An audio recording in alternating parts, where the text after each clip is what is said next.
I found myself in a pub in Dublin. A group of American tourists came in.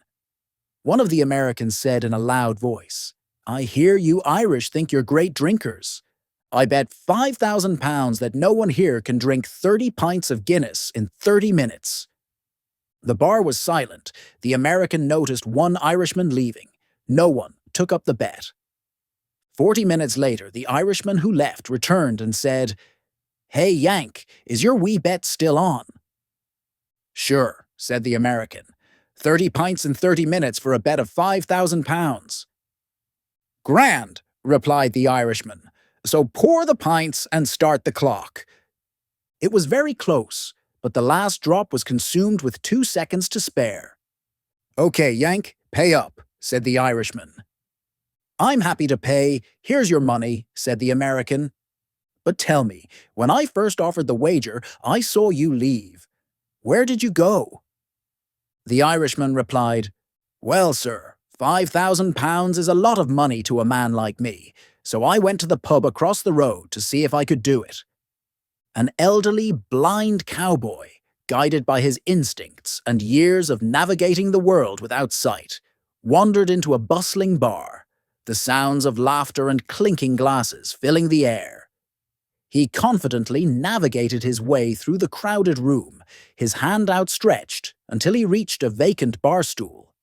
He settled down, the familiar scent of whiskey and stale beer comforting, and made an order for a shot of the classic Jack Daniels. After settling down and taking a few satisfying sips of his drink, the cowboy felt the urge to entertain his fellow bar companions, wanting to share a bit of his unique perspective and perhaps get a few laughs. He called out to the bartender, his voice raspy but carrying, "Hey there, how about I tell everyone a good old blonde joke?" Instantly, the typically noisy bar, filled with boisterous conversations and the clatter of activity, fell into a hushed silence. A woman sitting on the stool next to the cowboy cleared her throat, her presence suddenly commanding attention. Her voice was deep, resonant, and carried an air of intimidation as she addressed the blind cowboy, her words carefully chosen. "Before you proceed with that joke, cowboy," she said, her voice firm but controlled, "I believe it's only fair, considering your lack of sight, that you should be informed of a few crucial things about your current surroundings." She paused for emphasis, letting her words sink in. "The bartender serving your drinks, the one you just ordered from, is a blonde woman, and she happens to possess a baseball bat behind the counter for dealing with unruly patrons.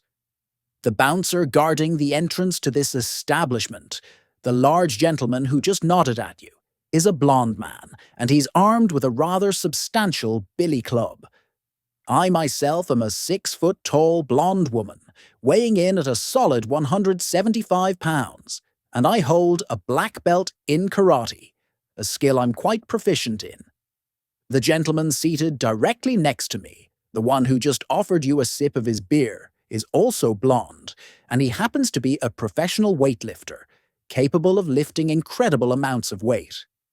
And the lady seated to your immediate right, the one with the piercing blue eyes, is a formidable blonde who makes a living as a professional wrestler, known for her aggressive takedowns."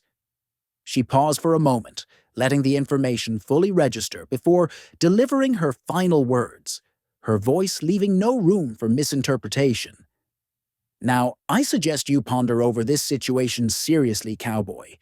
Do you still wish to share that blonde joke?"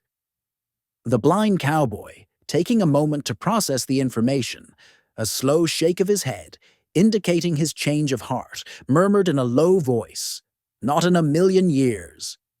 He then added with a touch of dry humor, "I'm not going to waste my morning explaining it over and over.